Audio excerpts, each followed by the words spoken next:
नमस्कार दोस्तों, ET academy YouTube channel पर आपका स्वागत है।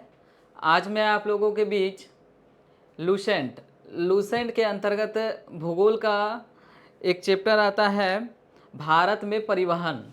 लूसेंट के अंतर्गत 13 नंबर चैप्टर नंबर कितना हो जाएगा?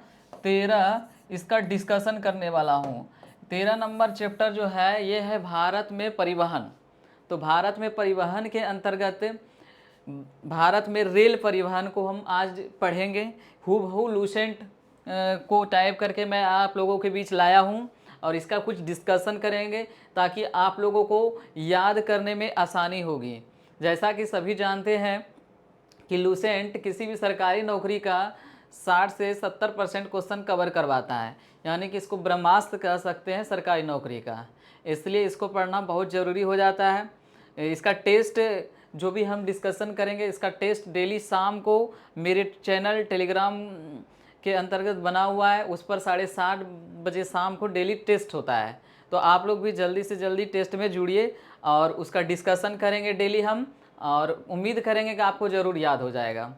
तो चलिए शुरू करते हैं आज भारत में वायु परिवहन।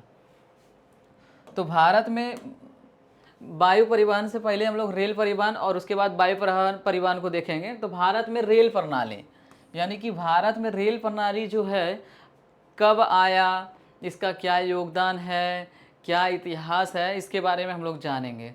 तो देखिए, कहता है कि भारतीय रेल एशिया की दूसरी सबसे बड़ी नेटवर्क है। अगर क्वेश्चन आपसे पूछा जाए भारतीय रेलवे एशिया में कौन सा स्थान रखता है, तो क्या हो जाएगा? दूसरा। तथा एकल सरकारी स्वामित्व वाले विश्व की चौथी सबसे बड़ी नेटवर्क है। दुनिया में अगर इसका स्थान पूछे, टोटल महाद्वीप को मिलाकर कितना हो जाएगा, तो ये हो जाएगा चौथा स्थान पर। पहले स्थान पे कौन है? तो पहले स्थान पर नेटवर्क में यूएसए है, दूसरे स्थान पे चीन है और तीसरे स्थान पे रूस है।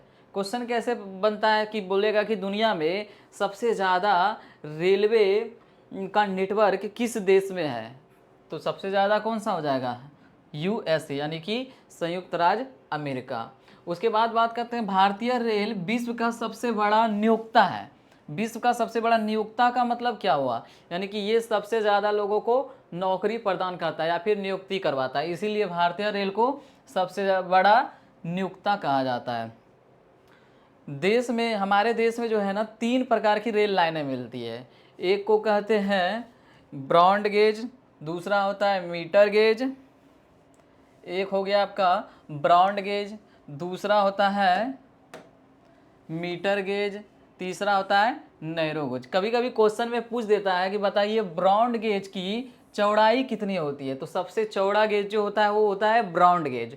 उसकी चौड़ाई होती है 1.676 मीटर। मीटर गेज का कितना होता है? मीटर का गेज का इसीलिए इसको नाम मीटर गेज दिया है क्योंकि ये 1 मीटर चौड़ा होता है। एक होता है नैरो गेज, अब नहीं चलता है, कुछ कुछ इलाकों में चलती है नैरो गेज वाली ट्रेन, जैसे कि दार्जिलिंग या फिर नीलगिरी की पहाड़ी इलाकों में चलती है।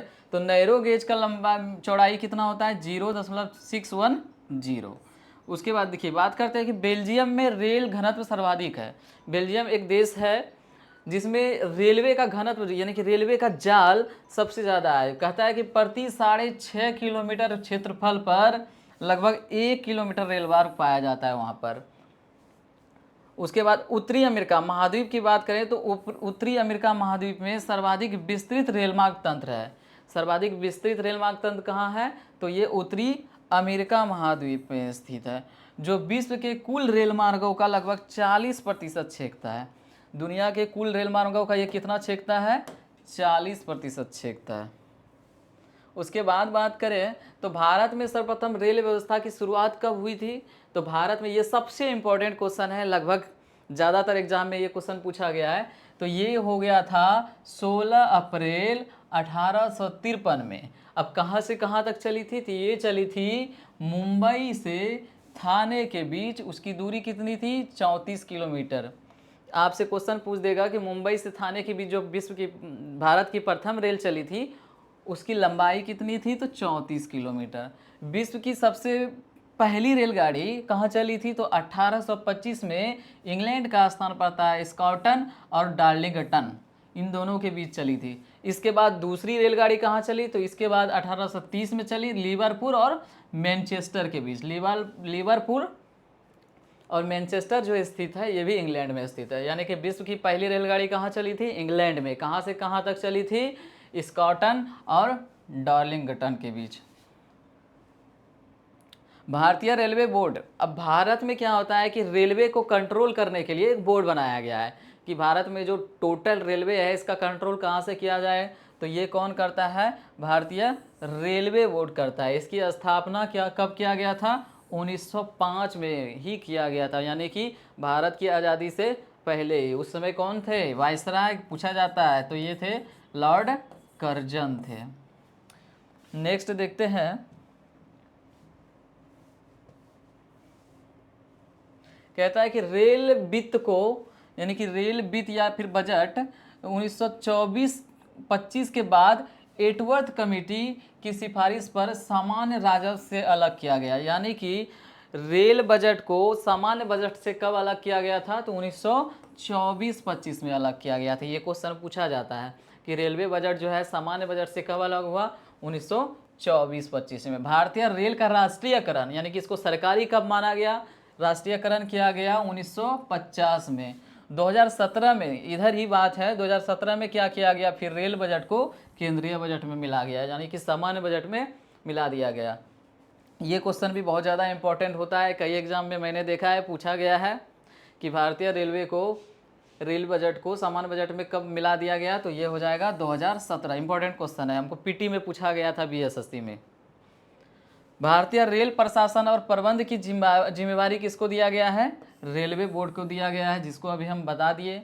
रेलवे को 18 मंडल, रेलवे को कितने मंडलों में विभाजित किया गया, 18 मंडल, जो पहले कितना था, 9 था, एवं 73 डिवीजन में विभाजित किया गया। इसका क्या मतलब हुआ, जैसे कि एक मंडल में होता है 4 से 5 डिवीजन, दूसरे मंडल में 3 डिवीजन, मतलब टोटल डिवीजन कितना हो जाएगा, 73, मंडल कितना हो जाएगा, 18। ये डिवीजन जो है ये मंडल के अंदर ही आता है, बांटा गया है। प्रत्येक मंडल का प्रधान होता है महाप्रबंधक, जिसको जोनल मैनेजर कहा जाता है या फिर जीएम कहा जाता है। देश में सबसे लंबी दूरी तय करने वाली रेलगाड़ी के नाम क्या है, तो वो है विवेक एक्सप्रेस, जो नवंबर 2011 से चल रही है। जो कहाँ से कहाँ तक चलती है, डिब्रूगढ़ जो कि असम में पड़ता है से कन्याकुमारी तमिलनाडु के बीच। इसकी दूरी कितनी हो जाती है, टोटल ये दूरी 4246 किलोमीटर की दूरी तय करती है।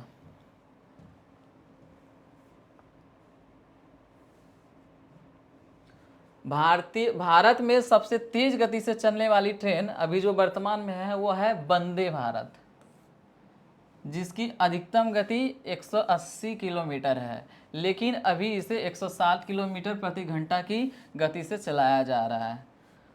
आगे बात करते हैं भारतीय रेल मंडल एवं उनका मुख्यालय का बात करते हैं कि भारत में जैसे अभी हम बताएं ना, कुल कितने रेल मंडल है, 18 रेल मंडल है, और डिवीजन कितने हैं, 73 है। तो रेल मंडल को जो है ना दिशा के आधार पर बांटा गया है कि किस दिशा में कौन सा रेल मंडल है। इसी आधार पर हम लोग याद भी रखने का कोशिश करेंगे। जैसे कि हम बता दे रहे हैं, जैसे रेल मंडल उत्तरी रेलवे, उत्तरी रेलवे का मतलब हो कि उत्तर क्षेत्र में जो भी रेलवे का एरिया आएगा उसका कंट्रोल कौन करेगा, ये उत्तरी रेलवे करेगा। तो उत्तरी रेलवे का मुख्यालय किसको बनाया गया है, नई दिल्ली। नई दिल्ली किधर है, भारत के लगभग उत्तर में पड़ता है, पूरा उत्तर में नहीं पड़ता, लगभग उत्तर दिशा में पड़ता है। उसके बाद दक्षिणी रेलवे का मुख्यालय कहाँ बनाया गया है, तो चेन्नई में बनाया गया है। चेन्नई कहाँ पड़ता है, दक्षिण में। इसी दिशा के आधार पर ही याद रखिएगा कि दक्षिण में सबसे मुख्य शहर कौन सा है, चेन्नई है। तो दक्षिणी रेलवे का मुख्यालय कहाँ हो जाएगा, चेन्नई हो जाएगा। मध्य रेलवे का मुख्यालय कहाँ है, मुंबई है। मो से मध्य, मो से मुंबई। दक्षिण पूर्व रेलवे का मुख्यालय कहाँ है, तो इसका मुख्यालय कहाँ है, कोलकाता है। उत्तर पूर्वी सीमांत रेलवे, इसका मुख्यालय कहाँ है, तो इसका मुख्यालय है मालेगांव। उसके बाद पूर्व रेलवे, पूर्व में कौन सा शहर स्थित है, कोलकाता, मुख्य शहर कोलकाता है, तो पूर्व रेलवे का मुख्यालय कहाँ है, कोलकाता। दक्षिण मध्य रेलवे, इसका मुख्यालय कहाँ है, सिकंदराबाद। पूर्वोत्तर रेलवे का मुख्यालय कहाँ है, गोरखपुर में। पूर्वोत्तर मतलब पूर्व और उत्तर दिशा में कौन सा एरिया पड़ता है, गोरखपुर। उसके बाद पूर्व मध्य रेलवे, इसका मुख्यालय हमारे बिहार के हाजीपुर में है। पश्चिम मध्य रेलवे का मुख्यालय कहाँ है? जबलपुर में है।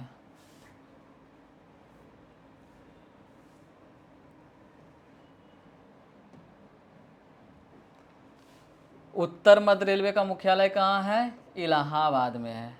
दक्षिण पश्चिम रेलवे का मुख्यालय कहाँ है? हुबली में है, ये कर्नाटक में पड़ता है। पूर्वी तट रेलवे का मुख्यालय कहाँ है? तो भुवनेश्वर, उड़ीसा। उड़ीसा तटीय क्षेत्र में पड़ता है, इसलिए याद रखिएगा पूर्वी तट रेलवे का मुख्यालय कहाँ है? भुवनेश्वर में है। पश्चिम रेलवे का मुख्यालय कहाँ है? भारत का सबसे पश्चिम में कौन सा शहर है मुख्य रूप से? तो ये चर्च गेट मुंबई में है। उसके बाद अगर बात करें तो उत्तर पश्चिम रेलवे का मुख्यालय कहाँ है? जयपुर में है। दक्षिण पूर्व मध्य रेलवे का मुख्यालय कहाँ है? बिलासपुर में है। कोलकाता मेट्रो रेल का मुख्यालय कहाँ है? कोलकाता में हो जाएगा। दक्षिण तट रेलवे का मुख्यालय कहाँ है? विशाखापट्टनम में है। तट का मतलब विशाखापट्टनम भी तटीय क्षेत्र है, इसलिए याद रख लीजिएगा दक्षिण तट रेलवे। ये सबसे नवीनतम रेलवे मंडल है, सबसे लास्ट में यही बना है।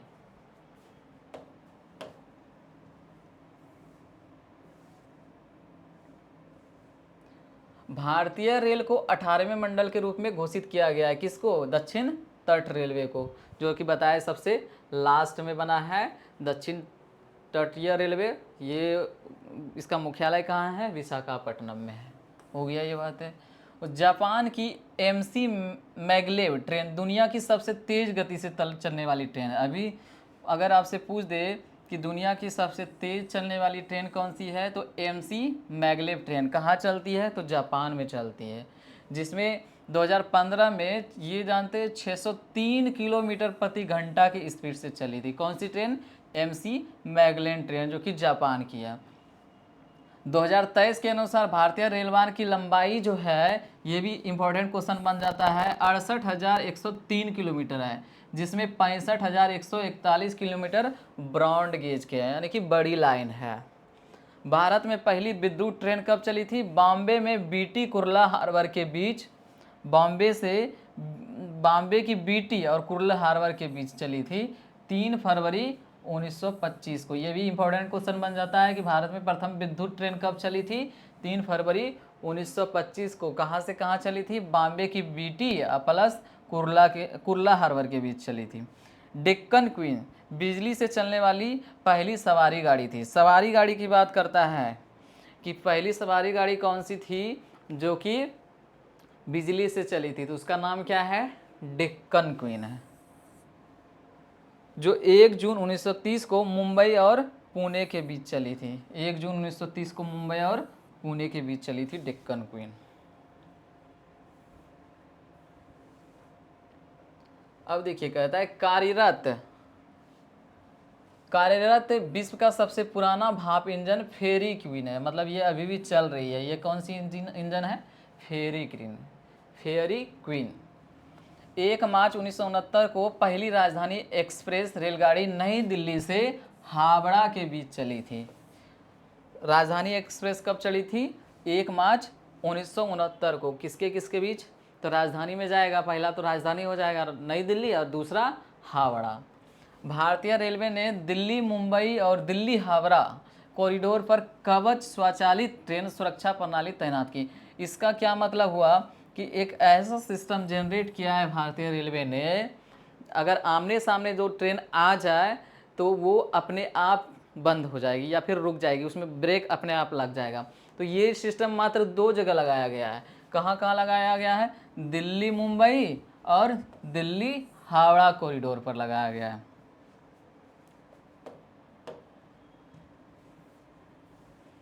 अब बात करते हैं भारत में मेट्रो रेल की बात करते हैं। तो भारत में सबसे पहले मेट्रो रेल का जो शुरुआत हुआ था वो कोलकाता मेट्रो की शुरुआत हुई थी। कब हुई थी? 24 अक्टूबर 1984 को। काफ़ी इम्पोर्टेंट क्वेश्चन है।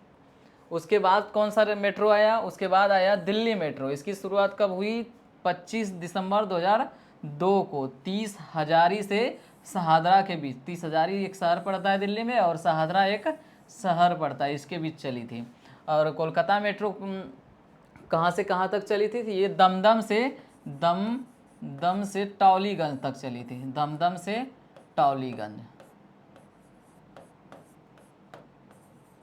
दमदम से टॉलीगंज के बीच चली थी ये। उसके बाद बेंगलुरु मेट्रो आई, इसको नम्मा मेट्रो के नाम से भी जाना जाता है। तो ये कब शुरू हुआ था? 20 अक्टूबर 2011 को। उसके बाद मुंबई मेट्रो, ये कब शुरू हुआ था? 8 जून 2014 को। मुंबई मोनो रेल 1 फरवरी 2014 को शुरू हुआ था।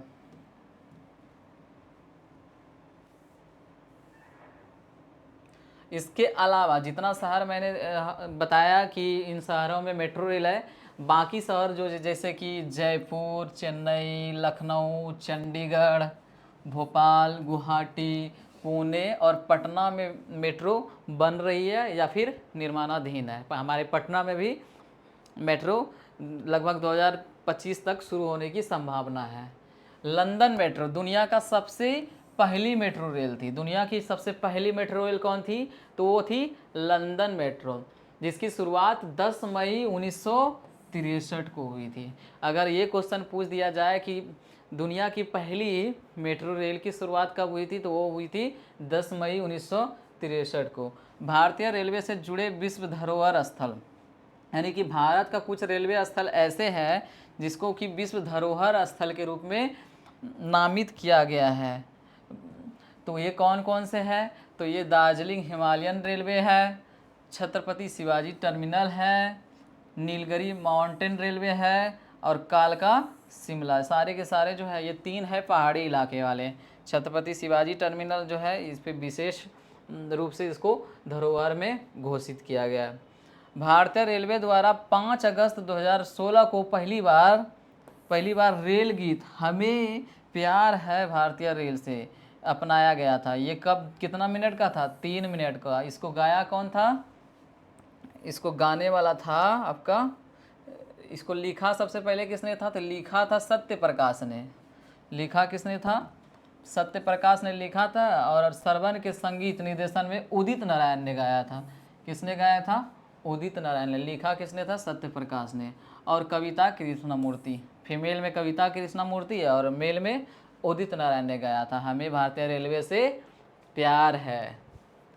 उसके बाद 6 अक्टूबर मतलब 6 ये क्या कहते हैं, अक्टूबर 2019 में लखनऊ से नई दिल्ली मार्ग पर IRCTC द्वारा देश की पहली निजी ट्रेन तेजस एक्सप्रेस का संचालन प्रारंभ किया गया है, जो कि अभी काफ़ी चर्चा में रहता है। तेजस एक्सप्रेस, इसका संचालन कौन करता है? IRCTC के द्वारा किया जाता है। कहाँ से कहाँ तक किया गया था? लखनऊ से नई दिल्ली के बीच किया गया था। पूर्वोत्तर भारत का एकमात्र राज्य सिक्किम जो अभी रेल नेटवर्क से नहीं जुड़ा है। सिक्किम, ये बहुत इंपॉर्टेंट क्वेश्चन बनता है कि भारत में ऐसा कौन सा राज्य है जो अभी रेल नेटवर्क से नहीं जुड़ा है, तो वो हो जाएगा सिक्किम। वैसे इसको भी जोड़ा जा रहा है, काम चल रहा है। लेकिन सिक्किम के लिए 44 किलोमीटर लंबी सिबोक रंगपो की नई रेल लाइन की मंजूरी दी गई है। जैसा कि अभी हम बताएं, ये 44 किलोमीटर बनने वाला है सिक्किम में। उसका नाम क्या रहेगा? सिबोक से रंगपो के बीच जब बनेगी। मिजोरम में, अब मिजोरम की बात करते हैं।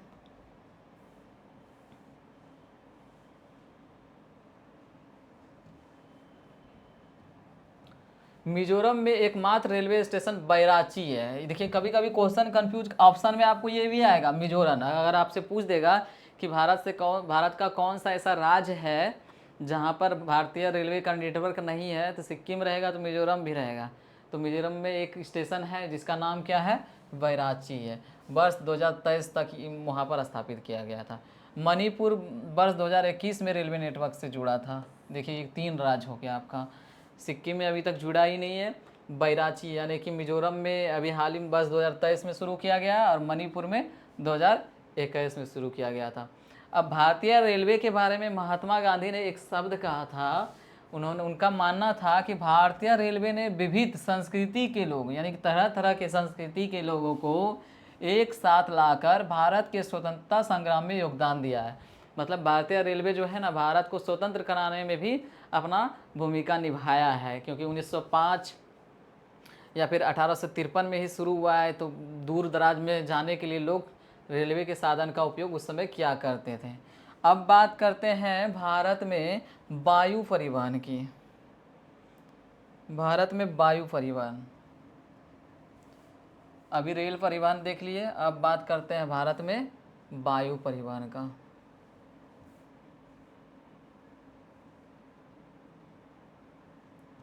तो भारत में वायु परिवहन जो है, भारत में वायु परिवहन की शुरुआत जो किया गया था ये 1911 में हुई थी, जब इलाहाबाद जो कि उत्तर प्रदेश में है और नैनी जो भी उत्तर प्रदेश में है, इलाहाबाद से नैनी के बीच विश्व की सर्वप्रथम विमान डाक सेवा का परिवहन किया गया था। अब देखिए बहुत सारे विमानन कंपनियां हैं जो कि देश में, अपने देश में और विदेश में विमान सेवा उपलब्ध कराता है, उसके बारे में जानते हैं। तो कौन कौन सी कंपनी है? तो सबसे पहला कंपनी की बात करते हैं इंडियन नेशनल एयरवेज। इसका मुख्यालय कहाँ है? नई दिल्ली में। इसका प्रतीक चिन्ह भी कभी कभी पूछ लिया जाता है, तो प्रतीक चिन्ह क्या है? उड़ते हुए हंस में नारंगी रंग का कोणार्क चक्र। भारतीय विमान निगम दूसरा कंपनी कौन सा है? भारतीय विमान निगम। इसका मुख्यालय कहाँ है? मुंबई। तीसरा कौन सा है? Air India. एयर इंडिया का मुख्यालय कहाँ है? ये मुंबई में स्थित है।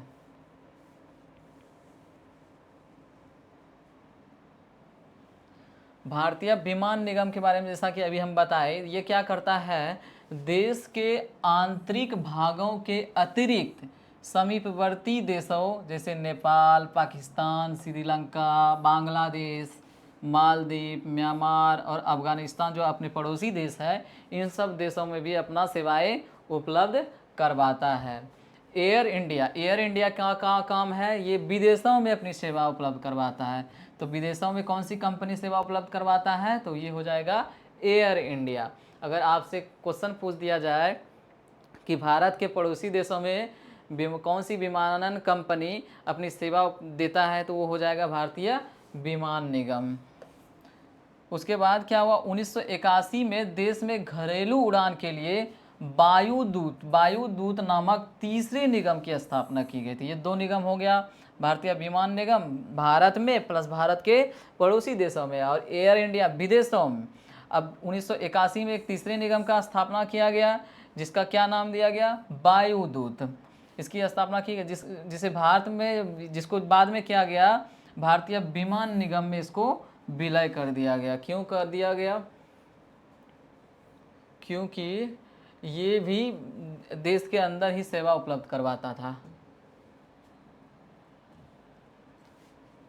24 अगस्त 2007 को सार्वजनिक क्षेत्र की विमानन कंपनियां यानी कि जो सरकारी थी, एयर इंडिया और भारतीय विमान निगम, जिसको दोनों मिलाकर इसका नाम अब बन गया इंडियन एयर लाइंस, इसका क्या किया? विलय किया गया। ये दोनों कंपनियां अब नेशनल एविएशन कंपनी के नाम से जाना जाता है। जैसा कि हम अभी आपको दो कंपनी बताया, भारतीय विमान निगम और एयर इंडिया, इसका विलय कब कर दिया गया? 24 अगस्त 2007 को। विलय करने के बाद इसका नाम क्या रखा गया? National aviation company of India limited के नाम से। का कंपनी का ब्रांड नाम जो है, ब्रांड के नाम से इसको क्या जाना जाता है? एयर इंडिया इसी को कहा जाता है। वर्तमान में एयर इंडिया का स्वामित्व जो है, ये क्वेश्चन बहुत इंपॉर्टेंट है। वर्तमान में एयर इंडिया के मालिक कौन है?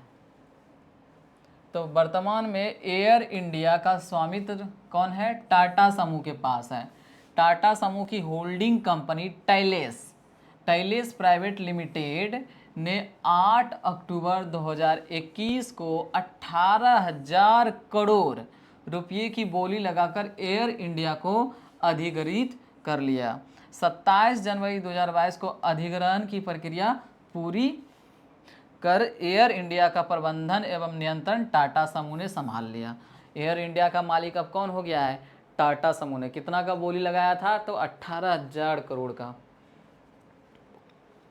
अभी जो है टाटा के चेयरमैन कौन है? एन चंद्रशेखर ने। करीब 69 वर्षों के बाद फिर से एयर इंडिया की कमान टाटा समूह के हाथों में आ गई। यानी कि इसके पहले भी एयर इंडिया के कमान किसके हाथ में थे? टाटा समूह के।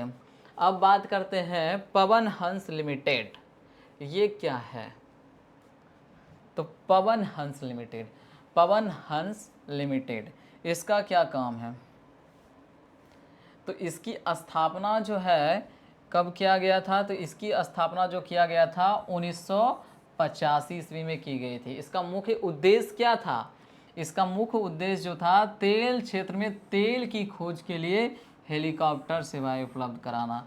यानी कि भारत में तेल क्षेत्र जो है वहाँ पर अगर तेल की खोज करना है तो हेलीकॉप्टर सेवा कौन उपलब्ध करवाएगा, तो ये वायुदूत करवाएगा। उसके बाद कुछ भारतीय अंतर्राष्ट्रीय हवाई अड्डे के बारे में जान लेते हैं। तो भारत में कुल 202 अंतर्राष्ट्रीय हवाई अड्डा है, जिनमें से 13 रणनीतिक हवाई अड्डा है। 13 रणनीतिक हवाई अड्डा का मतलब क्या हुआ है, जहाँ से भारत किसी विशेष परिस्थिति में अपनी रणनीति बनाती है, युद्ध हो गया या फिर किसी आकस्मिक कोई घटना हो गई, तो वो 13 हवाई अड्डा है उस तरह का। भारत के अब कुछ अंतर्राष्ट्रीय हवाई अड्डा के बारे में जानते हैं। भारत के जितने भी अंतर्राष्ट्रीय हवाई अड्डा है उसका कुछ नामाकरण किया गया है, जो कि क्वेश्चन पूछा जाता है या फिर पूछा जाएगा कि जैसे कि इंदिरा गांधी अंतर्राष्ट्रीय हवाई अड्डा कहाँ स्थित है, तो ये नई दिल्ली में स्थित है।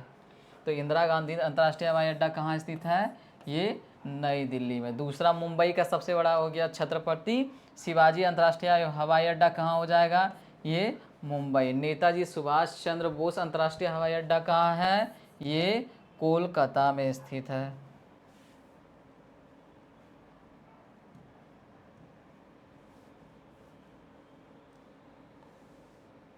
उसके बाद अन्ना अंतर्राष्ट्रीय हवाई अड्डा कहाँ है, तो ये चेन्नई में, अन्ना जी। बाबा साहेब अम्बेडकर अंतर्राष्ट्रीय हवाई अड्डा कहाँ है, यानी कि भीमराव अम्बेडकर अंतर्राष्ट्रीय हवाई, ये नागपुर में स्थित है।